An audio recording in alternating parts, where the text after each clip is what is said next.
3. Scene: the picture gallery at Hunstanton Chase. Door at back, leading on to terrace. Lord Illingworth and Gerald, R.C. Lord Illingworth lolling on a sofa. Gerald in a chair. Thoroughly sensible woman, your mother, Gerald. I knew she would come round in the end. My mother is awfully conscientious, Lord Illingworth, and I know she doesn't think I am educated enough to be your secretary. She is perfectly right, too. I was fearfully idle when I was at school, and I couldn't pass an examination now to save my life. My dear Gerald, examinations are of no value whatsoever.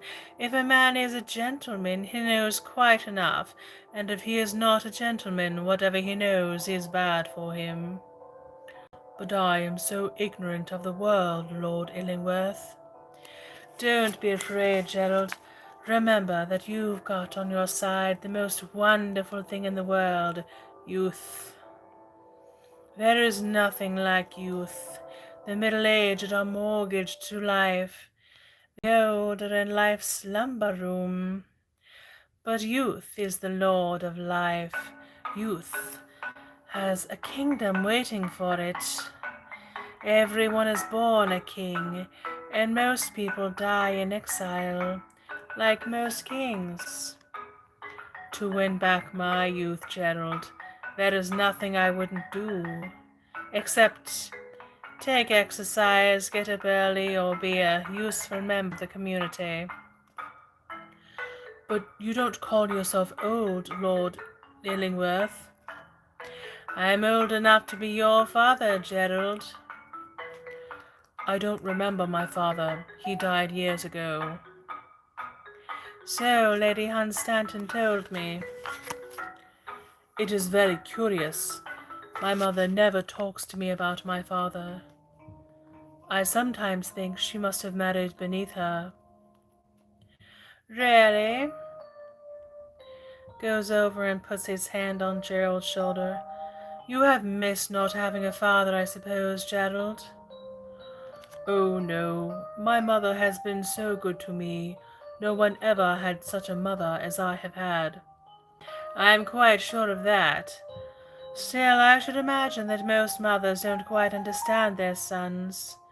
Don't realize, that a son has ambitions, a desire to see life, to make himself a name.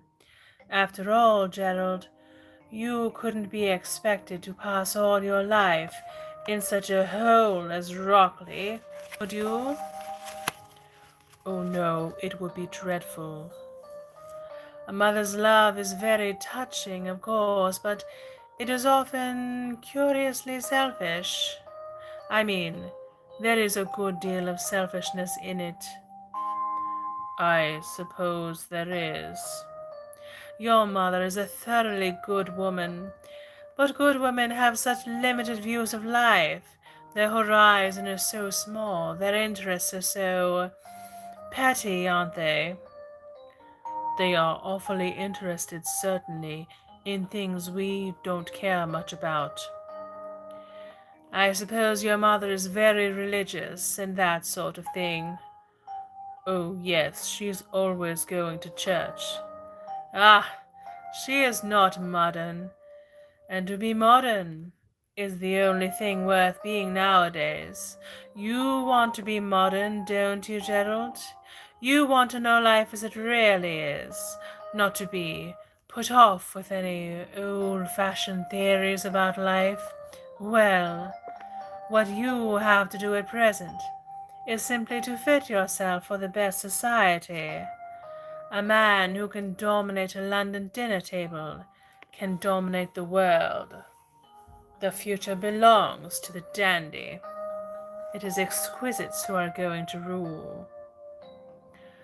I should like to wear nice things awfully, but I have always been told that a man should not think so much about his clothes. People nowadays are so absolutely superficial that they don't understand the philosophy of the superficial. By the way, Gerald, you should learn how to tie your tie better. Sentiment is all very well for the buttonhole, but the essential thing for a necktie is style. A well-tied tie is the first serious step in life. I might be able to learn to tie a tie, Lord Illingworth, but I should never be able to talk as you do. I don't know how to talk. Oh, talk to every woman as if you loved her, and to every man as if he bored you. And at the end of your first season, you will have the reputation of possessing the most perfect social tact. But it is very difficult to get into society, isn't it? To get into the best society nowadays, one has either to feed people, amuse people, or shock people. That is all. I suppose society is wonderfully delighted.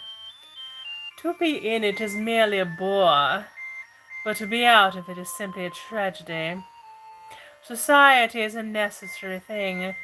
No man has any real success in this world unless he's got women to back him, and women rule society. If you have not got women on your side, you are quite over. You might just as well be a barrister, or a stockbroker, or a journalist at once. It is very difficult to understand women, is it not? You should never try to understand them. Women are pictures, men are problems. If you want to know what a woman really means, which, by the way, is always a dangerous thing to do, look at her, don't listen to her. But women are awfully clever, aren't they? One should always tell them so. But to the philosopher, my dear Gerald, women represent the triumph of matter over mind, just as men represent the triumph of mind over mortals. How then can women have so much power as you say they have? The history of women is the history of the worst form of tyranny the world has ever known. The tyranny of the weak over the strong. It is the only tyranny that lasts. But haven't women got a refining influence? Nothing refines but the intellect. Still, there are many different kinds of women, aren't there? Only two kinds in society, the plain and the cultured. But there are good women in society, aren't there? Far too many. But do you think women shouldn't be good? One should never tell them so. They'd all become good at once. Women are a fascinatingly willful sex. Every woman is a rebel, and usually in wild revolt against herself. You have never been married, Lord Illingworth, have you? Men marry because they are tired, women because they are curious. Both are disappointed. But don't you think one can be happy when one is married? Perfectly happy, but the happiness of a married man, my dear Gerald, depends on the people he has not married. But if one is in love, one should always be in love. That is the reason one should never marry. Love is a very wonderful thing, isn't it? When one is in love, one begins by deceiving oneself, and one ends by deceiving others. That is what the world calls a romance, but a really grande passion is comparatively rare nowadays. It is the privilege of people who have nothing to do. That is the one use of the idle classes in a country, and the only possible explanation of us Harfords. Lord Illingworth, that is my family name. You should study the peerage, Gerald. It is the one book a young man about town should know thoroughly, and it is the best thing in fiction the English have ever done. And now, Gerald, You are going into a perfectly new life with me, and I want you to know how to live.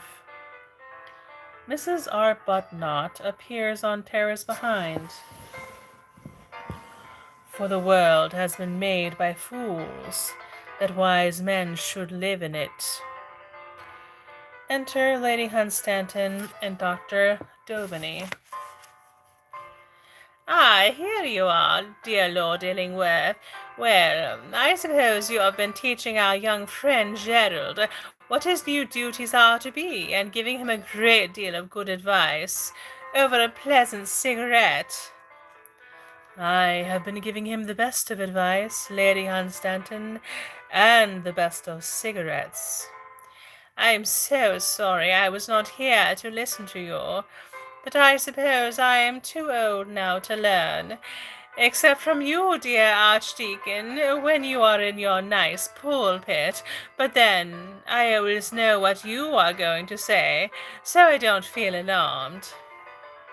Ah, dear Mrs. Arbuthnot, do come and join us. Come, dear. Gerald has been having such a long talk with Lord Illingworth. I am sure you must feel very much flattered at the pleasant way in which everything has turned out for him. Let us sit down. And how is your beautiful embroidery going on? I am always at work, Lady Hunstanton. Mrs. Daubeny embroiders a little too, doesn't she? She was very deft with her needle once, quite a Dorcas. But the gout has crippled her fingers a good deal. She has not touched the tambour frame for 8 or 9 years, but she has many other amusements. She is very much interested in her own health. Ah, that is always a nice distraction, is it not? Now, what were you talking about, Lord Illingworth? Do tell us. I was on the point of explaining to Gerald that the world has always laughed at its own tragedies, that being the only way in which it has been able to bear them, and that consequently, whatever the world has treated seriously belongs to the comedy side of things. Now I am quite out of my depth.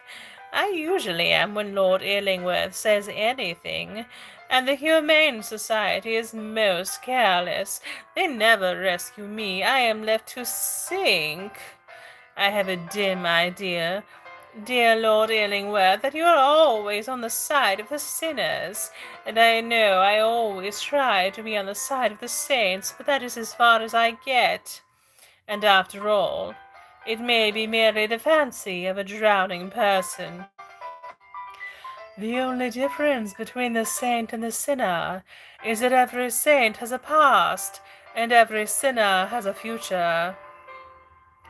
That quite does it for me. I haven't a word to say. You and I, dear Mrs. Arbuthnot, are behind the age. We can't follow Lord Illingworth. Too much care was taken with our education, I'm afraid. To have been well brought up is a great drawback nowadays. It shuts one out from so much. I should be sorry to follow Lord Illingworth in any of his opinions. You are quite right, dear. Gerald shrugs his shoulders and looks irritably over at his mother. Enter Lady Caroline. Jane, have you seen John anywhere? You needn't be so anxious about him, dear.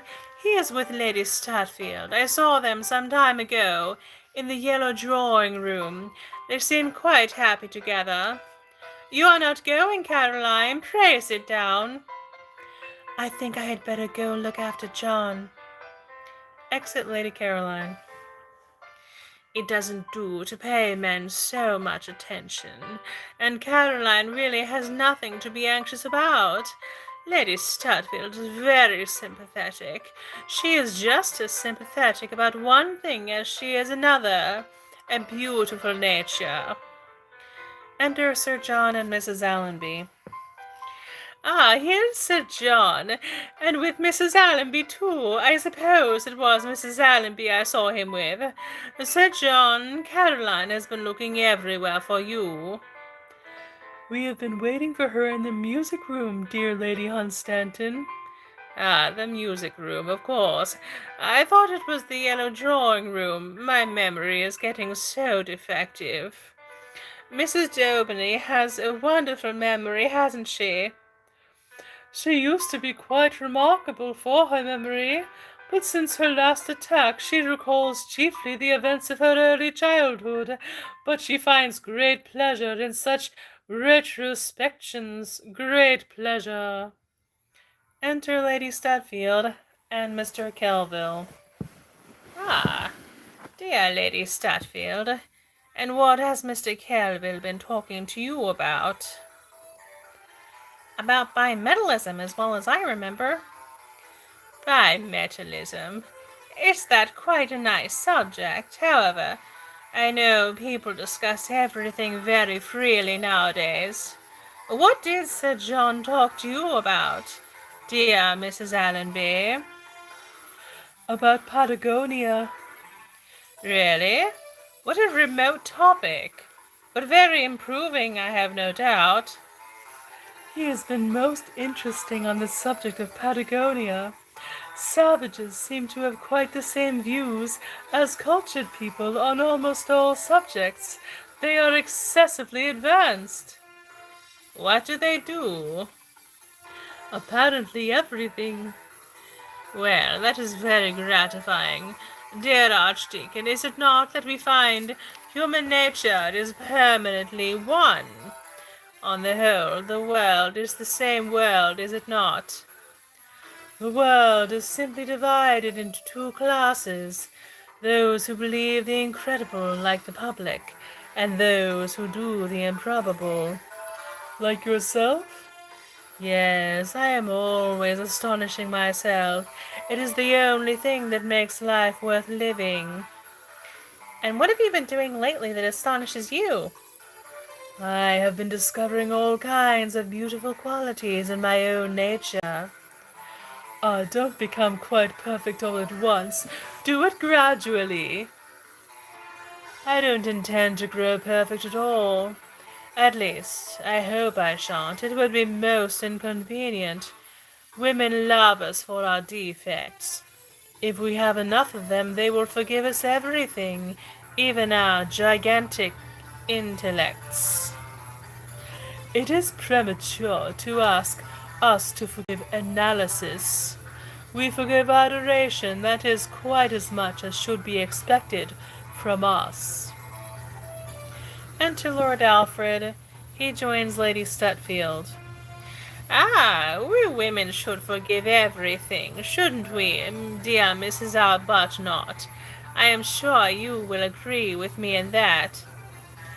I do not, Lady Hunstanton. I think there are many things women should never forgive.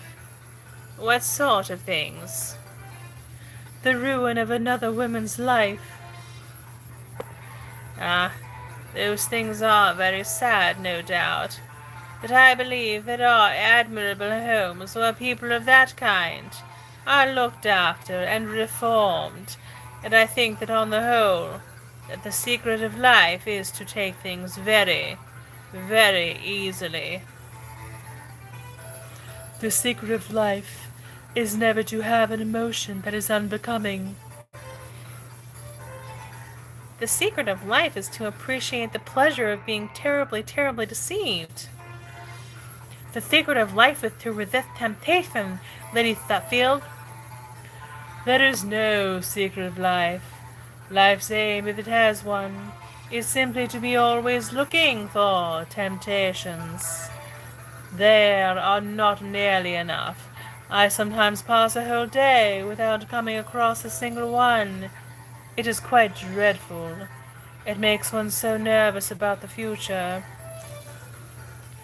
I don't know how it is, Lord Illingworth, but everything you have said today seems to me excessively immoral. It has been most interesting listening to you. All thought is immoral. Its very essence is destruction. If you think of anything, you kill it. Nothing survives being thought of. I don't understand a word, Lord Illingworth, but I have no doubt it is all quite true. Personally, I have very little to reproach myself with on the score of thinking. I don't believe in women thinking too much. Women should think in moderation, as they should do all things in moderation. Moderation is a fatal thing, Lady Hunstanton. Nothing succeeds like excess. I hope I shall remember that. It sounds as an admirable maxim, but I am beginning to forget everything. It's a great misfortune. It is one of your most fascinating qualities, Lady Hunstanton. No woman should have a memory. Memory in a woman is the beginning of dowdiness. One can always tell from a woman's bonnet whether she has got a memory or not. How charming you are, dear Lord Illingworth. You always find out that one's most glaring fault is one's most important virtue. You have the most comforting view of life. Enter Farquhar. Dr. Daubony's carriage. Exit Farquhar. My dear Archdeacon, it is only 10:30. The Archdeacon. I'm afraid I must go, Lady Hunstanton. Tuesday is always one of Mrs. Daubony's bad nights. Well, I won't keep you from her. I have told Farquhar to put a brace of partridge into the carriage. Mrs. Daubony may fancy them. It is very kind of you, but Mrs. Daubony never touches solids now, lives entirely on jellies, but she is wonderfully cheerful, wonderfully cheerful. She has nothing to complain of. Exit with Lady Hunstanton. There is a beautiful moon tonight. Let us go and look at it. To look at anything that is inconstant is charming nowadays. You have your looking-glass. It is unkind. It merely shows me my wrinkles. Mine is better behaved. It never tells me the truth. Then it is in love with you. Exeunt Sir John, Lady Stepfield, Mr. Kelvil, and Lord Alfred. May I come too? Do, my dear boy. Moves toward door with Mrs. Allonby and Gerald. Lady Caroline enters, looks rapidly round, and goes out in opposite direction to that taken by Sir John and Lady Stepfield. Gerald! What, mother? It is getting late. Let us go home. My dear mother, let us wait a little longer. Lord Illingworth is so delightful, and by the way, mother, I have a great surprise for you. We are starting for India at the end of this month. Let us go home. If you really want to, of course, mother. But I must bid good-bye to Lord Illingworth first. I'll be back in 5 minutes. Let him leave me if he chooses, but not with him. Not with him. I couldn't bear it. Walks up and down. Enter Hester. What a lovely night it is, Mr. Mrs. Arbuthnot. Is it? Mrs. Arbuthnot, I wish you would let us be friends. You are so different from the other women here. When you came into the drawing-room this evening, somehow you brought with you a sense of what is good and pure in life. I had been foolish. There are things that are right to say, but that may be said at the wrong time and to the wrong people. I heard what you said. I agree with Mrs. Worsley. I didn't know if you had heard it, but I knew you would agree. A woman who has sinned should be punished, shouldn't she? Yes. She shouldn't be allowed to come into the society of good men and women. She should not. She and the man should be punished in the same way. In the same way. And the children, if there are children, in the same way also? Yes, it is right that the sins of the parents should be visited on children. It is a just law, it is God's law. It is one of God's terrible laws. You are distressed about your son leaving you, Mrs. Arbuthnot. Yes. Do you like him going away with Lord Illingworth? Of course, there was a position, no doubt, and money, but position and money are not everything, are they? They are nothing. They bring misery. Then why do you let your son go with him? He wishes it himself. But if you asked him to stay, would he not? He has his heart set on going. He couldn't refuse you anything. He loves you too much. Ask him to stay. Let me send him to you. He is on the terrace at this moment with Lord Illingworth. I heard them laughing together as I passed through the music room. Don't trouble, Miss Worsley. I can wait. It is of no consequence. No, I'll tell him that you want him. Do ask him to stay. Exit Hester. He won't come. I know he won't come. Enter Lady Caroline. She looks round anxiously. Enter Gerald. Mr. Arbuthnot, may I ask you, is Sir John anywhere on the terrace? No, Lady Caroline, he is not on the terrace. It is very curious. It is time for him to retire. Exit Lady Caroline. Dear mother, I'm afraid I kept you waiting. I forgot all about it. I am so happy tonight, mother. I have never been so happy. At the prospect of going away? Don't put it like that, mother. Of course, I am sorry to leave you, while you are the best mother in the whole world. But after all, as Lord Illingworth says, it is impossible to live in such a place as Rockley. You don't mind it, but I'm ambitious. I want something more than that. I want to have a career. I want to do something that will make you proud of me. And Lord Illingworth is going to help me. He is going to do everything for me. Gerald, don't go away with Lord Illingworth. I implore you not to, Gerald. I beg you. Mother, how changeable you are. You don't seem to know your own mind for a single moment. An hour and a half ago in the drawing-room, you agreed to the whole thing. Now you turn round and make objections, and try to force me to give up my one chance in life. Yes, my one chance. You don't suppose that men like Lord Illingworth are to be found every day, do you, mother? It is very strange that when I have had such a wonderful piece of good luck, the one person to put difficulties in my way should be my own mother. Besides, you know, mother, I love Hester Worsley.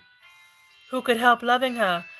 I love her more than I have ever told you, far more. And if I had a position, if I had prospects, I could ask her to. Don't you understand now, mother, what it means to me to be Lord Illingworth's secretary? To start like that is to find a career ready for one, before one, waiting for one. If I were Lord Illingworth's secretary, I could ask Hester to be my wife. As a wretched bank clerk with 100 a year, it would be an impertinence. I fear you need have no hopes of Miss Worsley. I know her views on life. She has just told them to me. Then I have my ambition left at any rate. That is something. I am glad I have that. You have always tried to crush my ambition, mother, haven't you? You have told me that the world is a wicked place, that success is not worth having, that society is shallow, and all that sort of thing. Well, I don't believe it, mother. I think the world must be delightful. I think society must be exquisite. I think success is a thing worth having. You have been wrong in all you have taught me, mother. Quite wrong. Lord Illingworth is a successful man. He is a fashionable man. He is a man who lives in the world and for it well. I would give anything to be just like Lord Illingworth. I would sooner see you dead. Mother, what is your objection to Lord Illingworth? Tell me right out. He is a bad man. In what way bad? I don't understand what you mean. I will tell you. I suppose you think him bad because he doesn't believe the same things as you do. Well, men are different from women, Mother. It is natural that they should have different views. It is not what Lord Illingworth believes, or what he does not believe, that makes him bad. It is what he is. Mother, is it something you know of him? Something you actually know? It is something I know. Something you are quite sure of? Quite sure of. How long have you known it? For 20 years. Is it fair to go back 20 years in any man's career? And what have you or I to do with Lord Illingsworth's early life? What business is it of ours? What this man has been, he is now, and will be always. Mother, tell me what Lord Illingworth did. If he did anything shameful, I will not go away with him. Surely, you know me well enough for that. Gerald, come near me, quite close to me, as you used to do when you were a little boy, when you were your mother's own boy. Gerald sits down beside his mother. She runs her fingers through his hair and strokes his hands. Gerald, there was a girl once. She was very young. She was a little over 18 at the time. George Harford. That was Lord Illingsworth's name then. George Harford met her. She knew nothing about life. He knew everything. He made this girl love him. He made her love him so much that she left her father's house with him one morning. She loved him so much, and he had promised to marry her. He had solemnly promised to marry her, and she had believed him. She was very young and ignorant of what life really is. But he put the marriage off from week to week and month to month. She trusted him all the while. She loved him. Before her child was born, for she had a child, she implored him for the sake of the child to marry her, that the child may have a name, that her sin might not be visited on the child who was innocent. He refused. After the child was born, she left him, taking the child away, and her life was ruined, and her soul ruined, and all that was sweet and good and pure was ruined also. She suffered terribly. She suffers now. She will always suffer. For her there is no joy, no peace, no atonement. She is a woman who drags a chain like a guilty thing. She is a woman who wears a mask like a thing that is a leper. The fire cannot purify her. The waters cannot quench her anguish. Nothing can heal her. No anodyne can give her sleep. No poppy's forgetfulness. She is lost. She is a lost soul. That is why I call Lord Illingworth a bad man. That is why I don't want my boy to be with him. My dear mother, it all sounds very tragic, of course, but I dare say the girl was just as much to blame as Lord Illingworth was. After all, would a really nice girl, a girl with any nice feelings at all, go away from her home with a man to whom she was not married, and live with him as his wife? No nice girl would. Gerald, I withdrew all my objections. You are at liberty to go away with Lord Illingworth when and where you choose. Dear mother, I knew you wouldn't stand in my way. You are the best woman God ever made. And as for Lord Illingworth, I don't believe he is capable of anything infamous or base. I can't believe it of him. I can't. Let me go! Let me go! Enter Hester in terror and rushes over to Gerald and flings herself in his arms. Oh, save me! Save me from him! From whom? He has insulted me! Horribly insulted me! Save me! Who? Who has dared? Lord Illingworth enters a back of stage. Hester breaks from Gerald's arm and points to him. Gerald is quite beside himself with rage and indignation. Lord Illingworth, you have insulted the purest thing on God's earth, a thing as pure as my own mother. You have insulted the woman I love most in the world, with my own mother. As there is God in heaven, I will kill you. Mrs. Arbuthnot, rushing across and catching hold of him. No, no! Gerald, thrusting her back. Don't hold me, mother. Don't hold me. I'll kill him. Gerald! Let me go, I say. Stop, Gerald. Stop. He is your own father. Gerald clutches his mother's hands and looks into her face. She sinks slowly on the ground in shame. Hester steals towards the door. Lord Illingworth frowns and bites his lip.